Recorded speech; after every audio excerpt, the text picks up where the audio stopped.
A seguir, Saber Direito Responde.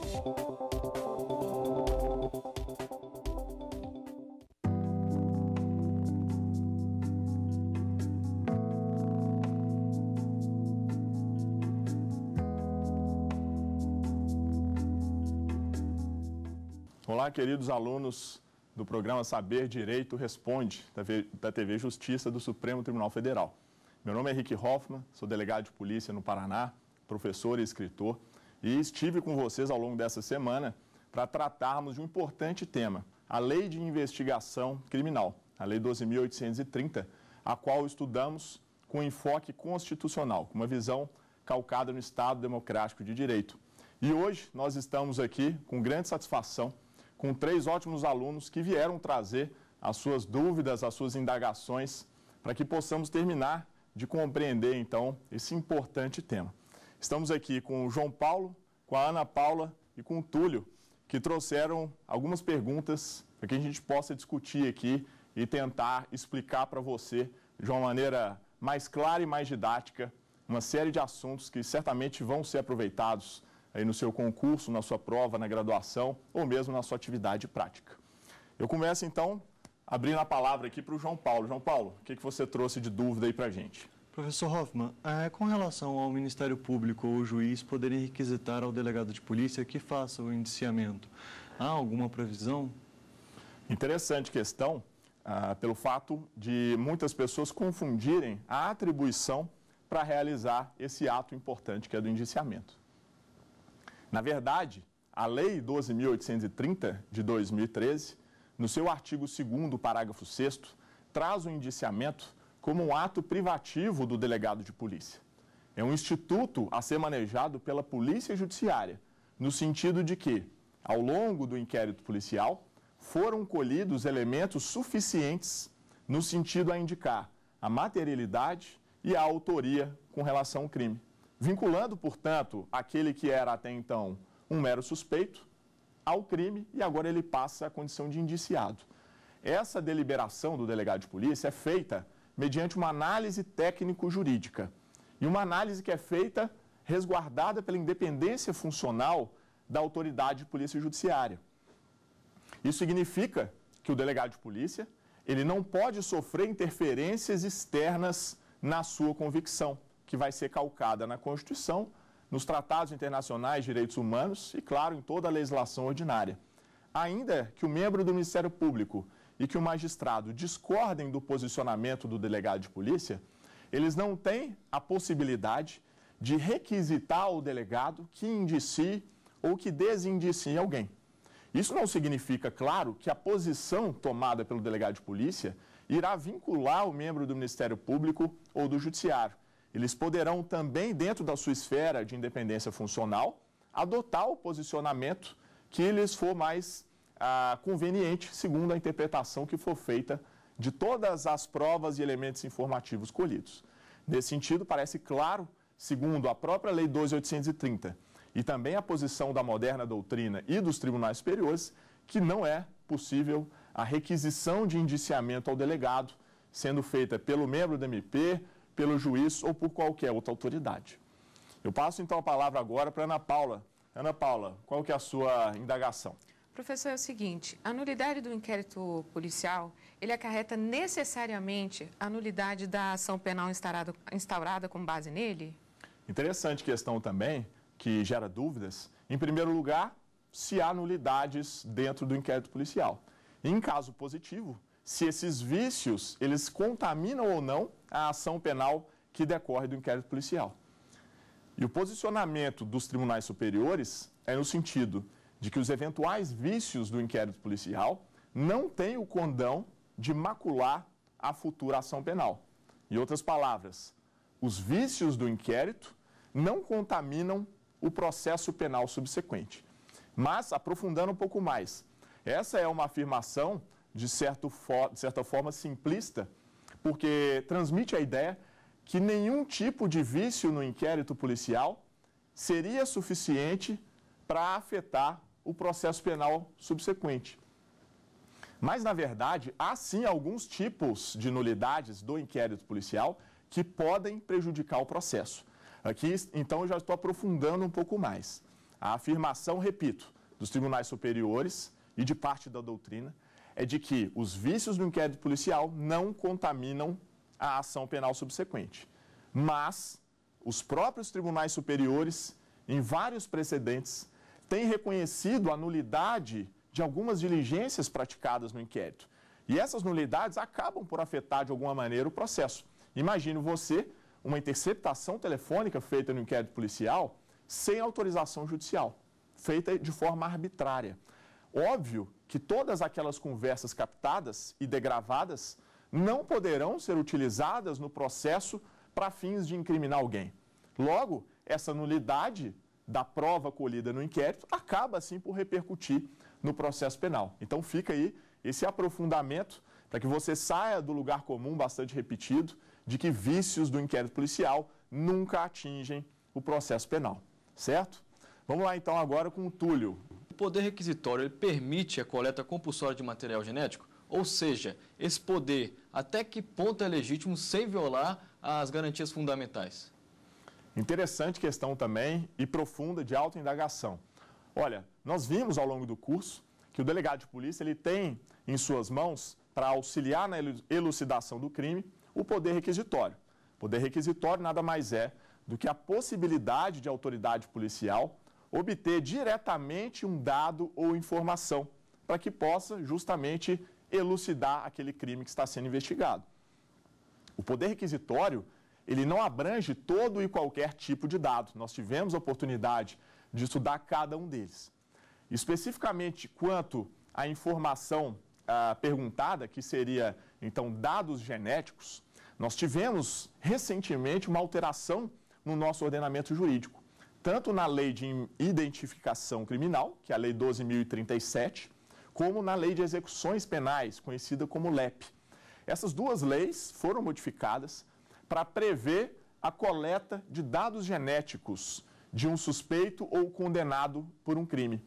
E ao formar um banco de dados genéticos, a intenção do legislador é facilitar a elucidação de outros delitos dessa espécie, seja por aquele criminoso, seja tendo como suspeito uma outra pessoa.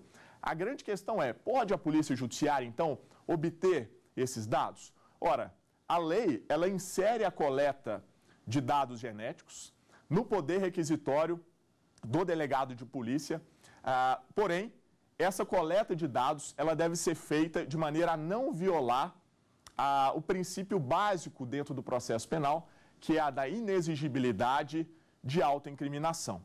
Então, a Lei 12.830, ela prevê essa coleta de dados, né, havendo ali a previsão, inclusive, de necessidade de autorização judicial prévia. E, nesse sentido, quando a Polícia Judiciária precisar coletar esses dados, não pode coletar o material genético de maneira forçada, de modo a gerar uma prova invasiva. A coleta dos dados deve ser sempre de maneira a respeitar o direito de não produzir prova contra si mesmo. Significa, em exemplos práticos, que, por exemplo, um fio de cabelo caído no chão ou um material, por exemplo, como a saliva num copo que acaba de ser descartado, podem perfeitamente ser coletados pela Polícia Judiciária. Mas não pode o órgão investigativo arrancar à força o cabelo daquele suspeito ou proceder a qualquer outro tipo de ato invasivo. Tá certo? Vamos lá então, João Paulo. O que mais que você traz para a gente de dúvida? Com relação à colaboração premiada, quais são os requisitos para a concessão do benefício? Interessante também a questão da colaboração premiada e que está na mídia diuturnamente em razão de grandes operações.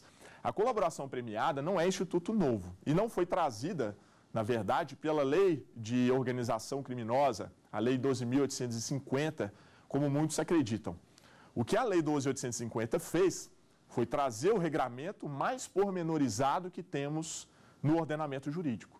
Mas esse instituto ele já existia em outras leis pretéritas, tais quais a própria Lei de Crimes Financeiros, a Lei de Drogas, a Lei de Proteção a Vítimas e Testemunhas, dentre diversas outras. Mas a disciplina era bem tímida, por assim dizer. E aí a grande vantagem da 12.830 foi então trazer mais benefícios possíveis ao colaborador e também deixar de forma clara várias possibilidades de esse colaborador contribuir com a persecução penal. Não é só por meio da delação premiada que um colaborador pode ajudar na investigação. Ele não precisa necessariamente incriminar um comparsa. Ele pode, por exemplo, ajudar a identificar e a localizar uma vítima com a integridade física preservada. Ele pode localizar, indicar para a polícia onde é que está um determinado valor subtraído da administração pública. E ao fazê-lo, o que deve observar o delegado de polícia e o membro do Ministério Público ao celebrarem o acordo de colaboração e futuramente o juiz, na sentença, ao aplicar efetivamente o benefício, é um critério de proporcionalidade. O que é preciso é que a colaboração dada por aquele suspeito seja proporcional ao benefício que ele quer receber. Então, nem todo colaborador, claro, vai receber o perdão judicial como benefício. É preciso verificar, não há um critério matemático para isso, mas é preciso verificar com proporcionalidade qual foi o grau de colaboração que ele deu para a investigação criminal. Certo? Vamos lá, Ana Paula, qual que é a sua dúvida? Professor Hoffman, eu queria saber, assim, no inquérito policial, o delegado ele pode arquivar de ofício esse inquérito?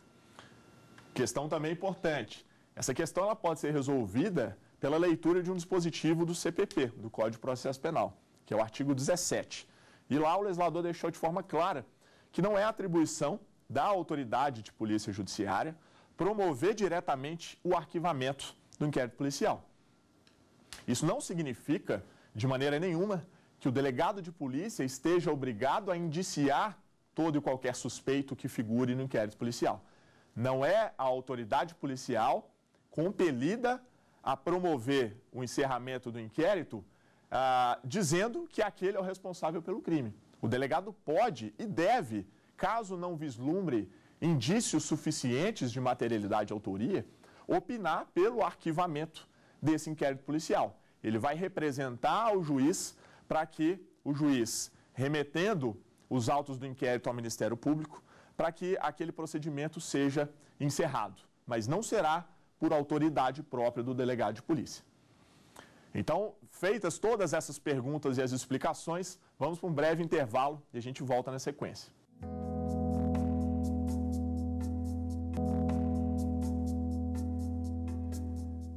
Bem-vindos de volta ao Saber Direito Responde. Meu nome é Henrique Hoffman, sou delegado de polícia no Paraná, professor e escritor, e estou aqui para poder esclarecer a dúvida de alguns alunos com relação a esse importante tema que nós tratamos ao longo da semana, que é a Lei de Investigação Criminal, a Lei 12.830 de 2013, vista por nós com um filtro constitucional, uma visão garantista de respeito aos direitos de todos os envolvidos, inclusive do investigado.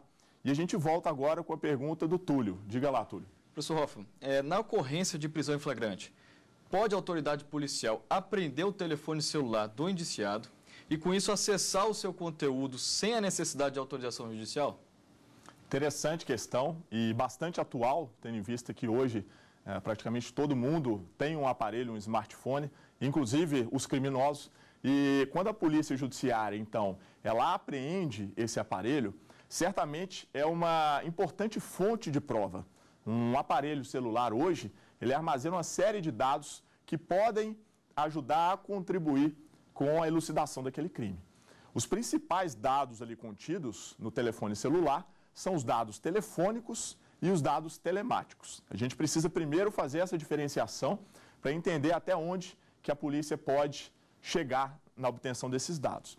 De um lado, os dados telefônicos são aqueles dados armazenados no aparelho celular que não envolvem uma comunicação de dados por meio da telemática, por meio do uso combinado da telefonia e da informática. Dados telefônicos, grosso modo, seriam a própria agenda telefônica, que está ali armazenada, e também o histórico de ligações daquele aparelho. O histórico de ligações e a agenda, obviamente, não dão acesso a conteúdo de qualquer tipo de comunicação. São dados estáticos, armazenados, que não ingressam de uma forma tão invasiva assim na intimidade da pessoa. E como não existe na legislação o condicionamento ao acesso a esses dados pela polícia mediante prévia ordem judicial significa que o delegado de polícia pode acessar os dados telefônicos armazenados independentemente de prévia ordem judicial. Certo? Já os dados telemáticos, que envolvem, então, uma atuação conjunta da telefonia com a informática, eles permitem a troca de informações por meio de mensagens. E nós temos aí, desde a troca de e-mails, como também mensagens por SMS e mensagens em aplicativos de celular, sendo os mais conhecidos talvez o WhatsApp, o Telegram. Nesse caso, a Constituição Federal, ela não estabeleceu, num primeiro momento, a necessidade de ordem judicial para acesso a esses dados. O Constituinte, no artigo 5º, inciso 12, estabeleceu a chancela judicial como condição para acesso a comunicações de dados. Como todos conhecemos, a interceptação telefônica é a principal.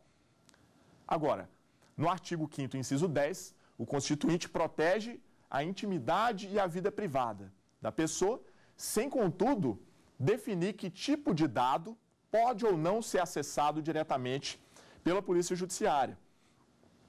Logo, nós precisamos nos socorrer da legislação ordinária para saber que tipo de dado é que pode ou não ser acessado diretamente pelo delegado de polícia.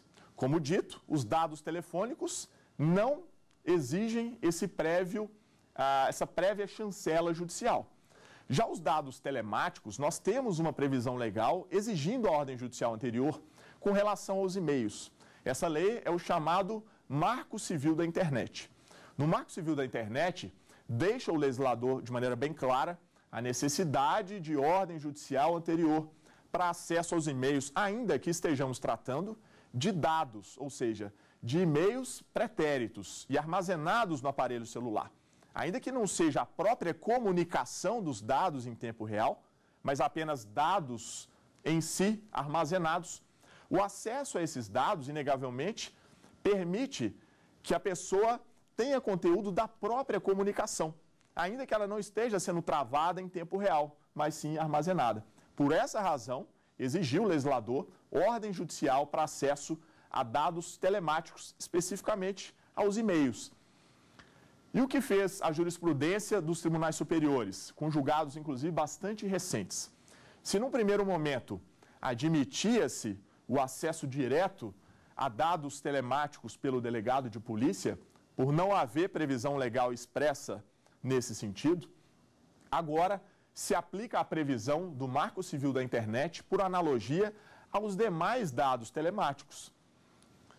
É dizer, quando o delegado de polícia apreende um aparelho celular e quer ter acesso não só a e-mail, mas a outras mensagens armazenadas, seja por SMS ou mensagens de aplicativo de celular, deve-se respeitar a regra do Marco Civil da Internet que se destina aos e-mails. Por uma razão, todas essas mensagens, apesar de dados em si, elas permitem o conteúdo ao próprio teor da comunicação. Então, esse tem sido o posicionamento atual da jurisprudência. Para acesso a dados telemáticos, é preciso prévia ordem judicial. Já para acesso a dados telefônicos, o delegado de polícia pode perfeitamente requisitar e obter a informação diretamente. Vale aqui uma última observação. A depender da forma como o delegado de polícia consegue apreender esse aparelho celular. Nós temos basicamente duas situações. Num primeiro momento, o delegado de polícia, numa execução de busca e apreensão domiciliar, naquela varredura acaba por encontrar um aparelho celular e apreendê-lo. O delegado pode ter acesso àquelas mensagens armazenadas no aparelho celular? Veja, para que se possa realizar uma busca e apreensão domiciliar, que não está em situação flagrancial, obviamente, o delegado ele precisou de uma chancela anterior judicial. Houve a expedição de um mandado. E a jurisprudência entende que essa autorização para a realização de busca e apreensão domiciliar, ela é suficiente, ela serve como autorização também para que a polícia acesse os dados telemáticos. Veja, aqui existe uma ordem judicial anterior, ainda que ela tenha se destinado primariamente à busca e apreensão domiciliar. Agora, numa prisão em flagrante, não há essa autorização judicial anterior. pelo fato de a prisão em flagrante ser executada por autoridade própria do delegado de polícia. Então aí vai surgir a polêmica. Há duas correntes e a adotada atualmente pelos tribunais superiores é no sentido de que, numa situação flagrancial, o delegado precisa obter a decisão judicial para acessar os dados telemáticos. Os dados telefônicos, repetindo, podem ser perfeitamente verificáveis por autoridade própria da autoridade de polícia judiciária. Tá certo?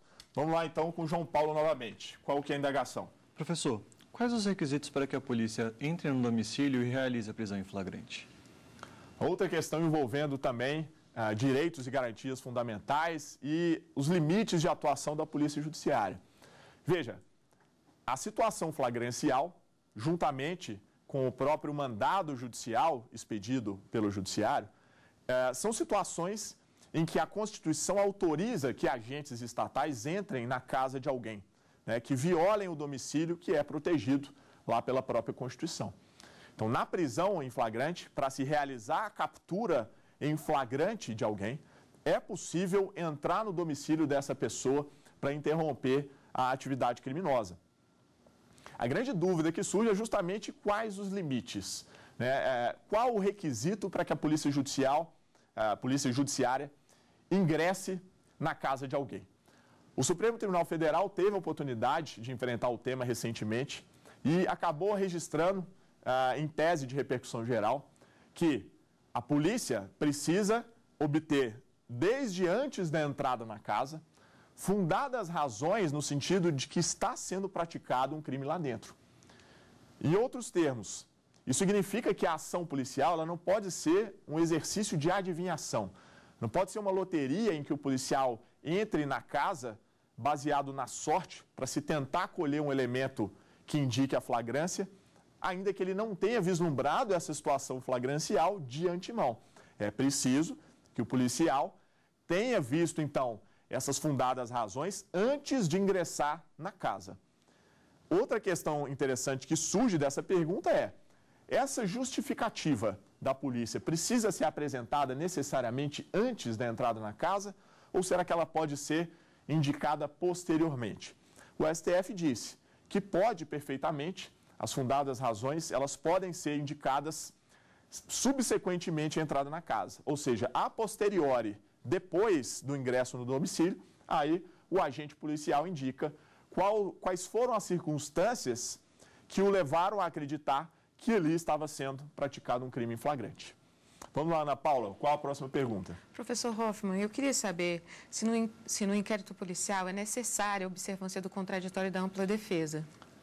Outra questão também muito interessante e muito atual, porque o que nós vemos nos livros de doutrina e até mesmo em julgados dos tribunais é uma afirmação, de certa forma até reducionista, de que, em razão de um inquérito policial ser inquisitivo, ele trabalhar com um sigilo para que se possa, então, haver um elemento surpresa que permita a colheita eficiente de provas, não há aplicação de contraditório e ampla defesa na investigação policial. Essa é a afirmação de maneira simples que é colocada em livros e também nos julgados.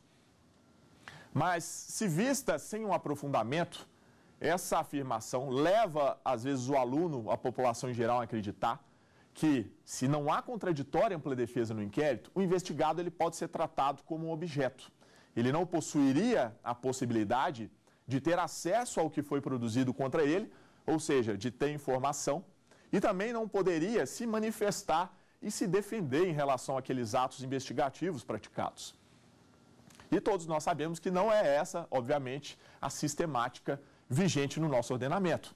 O Supremo Tribunal Federal mesmo já editou a súmula vinculante 14, deixando bem claro que é direito do investigado ter acesso aos elementos investigativos contra ele praticados. Claro que essa informação, essa ciência, não é ampla e restrita como ocorre na fase processual. Então veja, se o contraditório significa ciência dos atos e a possibilidade subsequente de se manifestar, e a ampla defesa que caminha umbilicalmente ligada com o contraditório, é justamente a possibilidade de um investigado se defender por ele mesmo, ou seja, autodefesa, ou se defender por meio de um advogado ou um defensor, isto é, defesa técnica, há, de alguma maneira, conforme diz a própria súmula 14 do STF, a incidência de contraditório e ampla defesa no inquérito, claro, de maneira relativizada. Como assim? De que maneira é mitigada a aplicação desses princípios? Da seguinte forma, o investigado tem direito a ter acesso aos elementos e a se manifestar, mas não de forma ampla e praticamente irrestrita como no processo. O investigado, durante o inquérito, ele deve aguardar que a Polícia Judiciária realize o ato investigativo e o documente no inquérito. É somente a partir desse momento que a defesa vai agir para ter acesso à informação e para poder se manifestar de maneira ampla.